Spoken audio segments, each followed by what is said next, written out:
luto na yung ating patatas. Na-drain ko na siya. Ilagay ko na sa colander. So, let's wait hanggang sa lumanig na siya. Mga besh, gawa tayo ngayon ng salmon salad. Ano po yun? Salmon sa lata, dilata, yung parang sardinas, gano'n. Gawa tayo ng dressing natin. Ayan.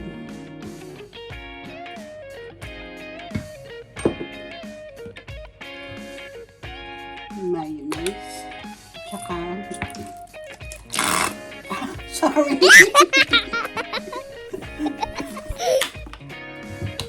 Ayan. Haluin natin. And i-add na po natin ang boiled al dente potato.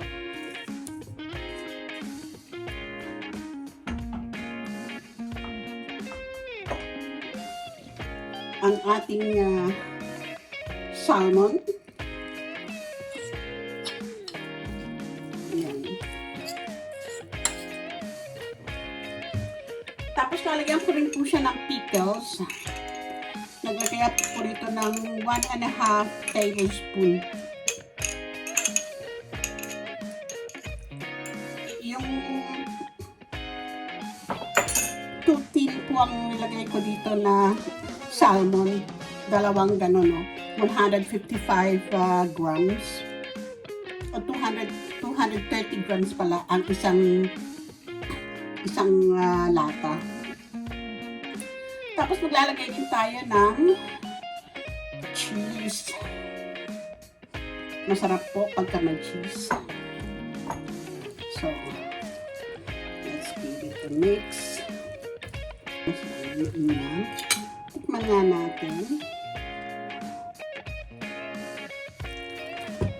Lagyan pa natin ng konti pang salt.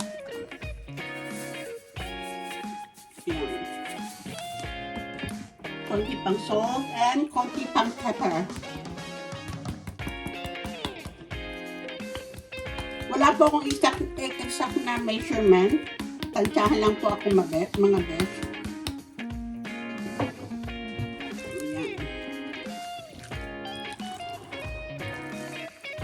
So, according to your taste po, yung kung gusto niyo po ng medyo malasang-malasa, pero hindi naman po maganda yung masyadong maalat.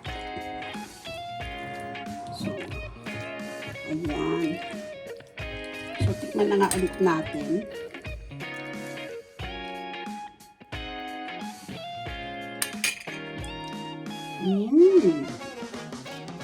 Yummy. Ang sarap na mga besh. Now, let's dress the salad. Ayan.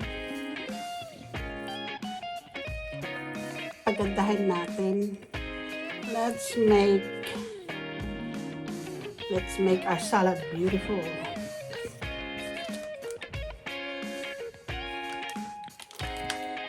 Lalagyan natin siya ng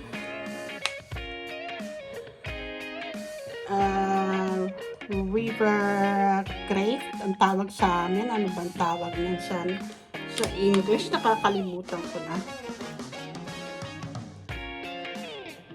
River grape ang tawag sa amin. Ayan.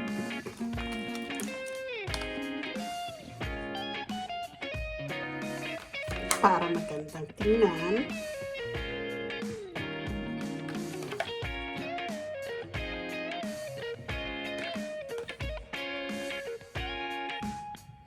Ayan.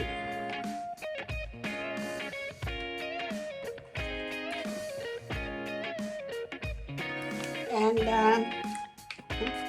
meron din na kami rito yung Holland shrimp. Ang liliit lang na pero napakasarap po nito. Holland shrimp. Yummy, yummy.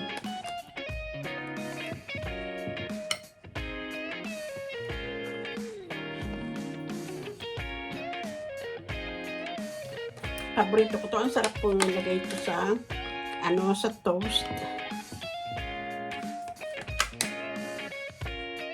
Yan.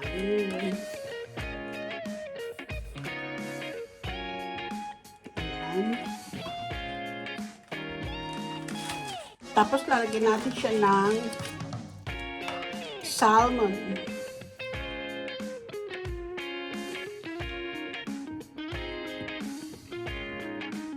Salmon. Smoked salmon po.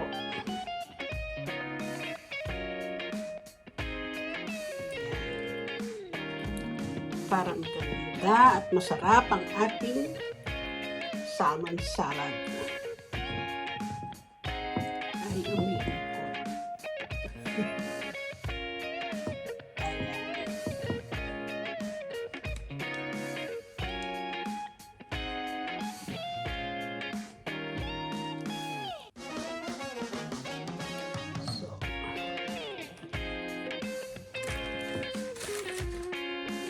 At meron din po ako ritong smoked mackerel. Hiwain natin siya.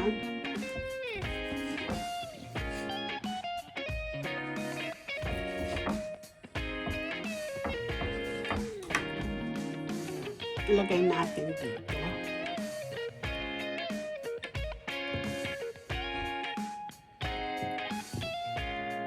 Ayan.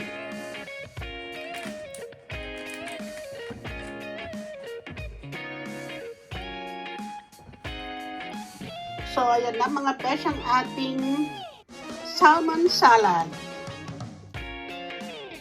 Ayan, di ba? Simpleng-simple lang gawin at napakasarap. So, try nyo na rin po mga besh. Yung mga hindi pa po dyan nakasubscribe, subscribe na po kayo para wala po kayong namimiss sa akin pong simpleng pagluluto. Thank you po for watching. Don't forget to subscribe, like, share, and comment. Thank you. Happy cooking. Bye.